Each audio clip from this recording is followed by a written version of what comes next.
Have you ever gotten that feeling that there's more going on with someone than what they're actually saying? That gut instinct that tells you the words don't quite match the music? Well, you're right. Today, we're going to learn how to read those unspoken signals and see what's really happening beneath the surface. You know, from day one, we're basically trained to trust what people say. But here's a thought. What if most of what we hear isn't the truth at all, but a performance? People often speak from a need to survive, to protect their ego, to hide their fear. The words are just a script, a character they're playing to keep themselves safe. And that brings us to this really powerful idea from the philosopher Friedrich Nietzsche. The personality you see, it isn't always the real person. It's their armor. Now, don't think of it as being fake or deceitful. Think of it more like a protective shield they wear, often without even realizing it, just to get through the world. So, here's our game plan. We're going to do this in 4 parts. First, we'll learn how to decode the mask itself. Then we'll hunt for the cracks, those little moments where the truth starts to leak out. After that, we'll trace those cracks back to the real source, the original wound. And finally, we'll see how all of this gives us a completely new way of seeing everyone, including ourselves. All right, let's dive right in with part 1, decoding the mask. This is all about analyzing that public persona people put on. The truth is always there. You just have to know where to look. And spoiler alert, it's not in their words. It's in the way they look away, the topics they dance around, and especially in the things they criticize. So why do people wear them? It's simple, really. It all comes down to a fear of not being accepted. So if you want to peek behind that mask, pay close attention to the moments of tension. What makes someone squirm or get defensive? That's your first major clue. And this almost always leads us to a really powerful psychological concept: projection. Projection is basically when we take our own secret fears or insecurities and we pin them on somebody else. Think about it like this. You ever know someone who just will not shut up about how arrogant everyone else is? There's a good chance they're actually broadcasting their own deep-seated insecurity. We tend to attack in others what we're terrified to face in ourselves. You see, for Nietzsche, truth is rarely found in the things people say. Words, they can be just noise, right? Rehearsed answers to keep reality at a distance.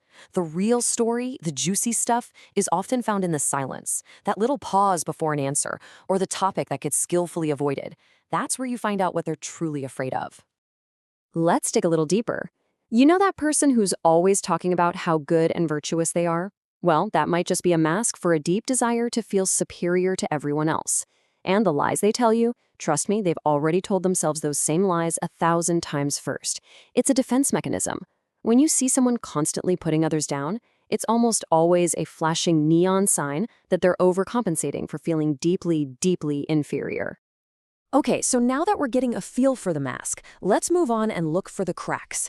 These are the moments where the truth leaks out. They aren't mistakes, they're clues.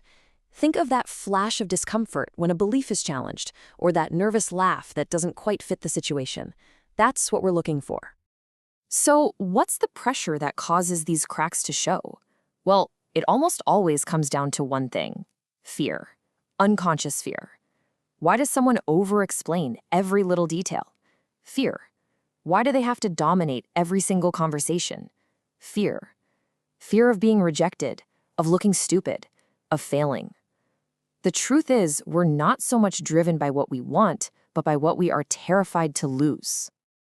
And this is where we need to kind of flip the script in our heads. To really understand someone, stop asking, what do they want? And start asking, what are they terrified of losing? Is it their status? Is it love? Is it their very sense of who they are? That's where you'll find what truly drives them.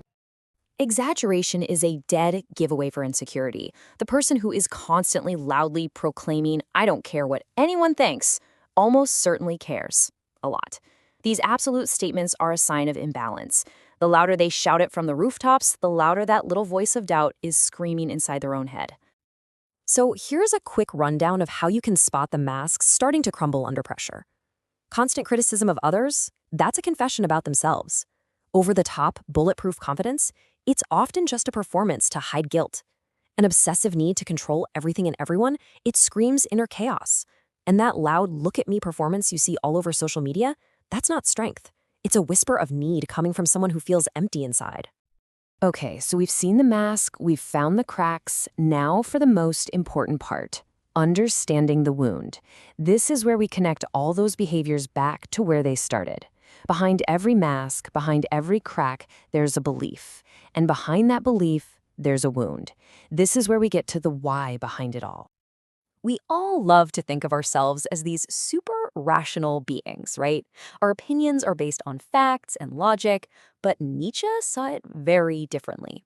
He believed that underneath almost every logical argument is an old emotional wound. We build our entire worldviews based on what hurt us in the past, and then we use logic to build a fortress around it. Want a simple, foolproof test of someone's character? Don't watch how they treat their boss or someone they want to impress. No. Watch how they treat the waiter, the janitor, or anyone who has absolutely no power to do anything for them or to them. How they treat vulnerability in others reveals their true strength, or their own ongoing inner battle. The thing is, we're not just creating new personalities as adults, we're often just replaying old tapes. We're repeating the roles we had to play as kids just to get by. So the child who was ignored learns that they have to be loud to be seen, and becomes the adult who demands attention. The child who is punished for crying learns emotions are dangerous, and becomes the cold, detached adult. In that sense, every behavior is a page from their biography. And when you look at it this way, you start to see that the soul is always, in a way, confessing its own story. Envy? That's just unspoken desire. We tear down the things we secretly admire but feel we can never have. That desperate hunger for attention, it's really just a deep fear of being invisible, of being forgotten. And those repeated patterns, like ghosting someone the second things get serious, they aren't random. They're a story confessing, this is how I protect myself from being hurt again. All right, so we've gone on this pretty deep dive. We can see the mask, the cracks, and the wound. But the big question now is, what do you do with this? How do you use this knowledge without becoming cynical or judgmental?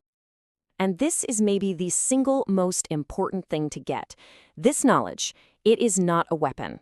It's not a tool you can use to win arguments or to expose people or to feel superior to them.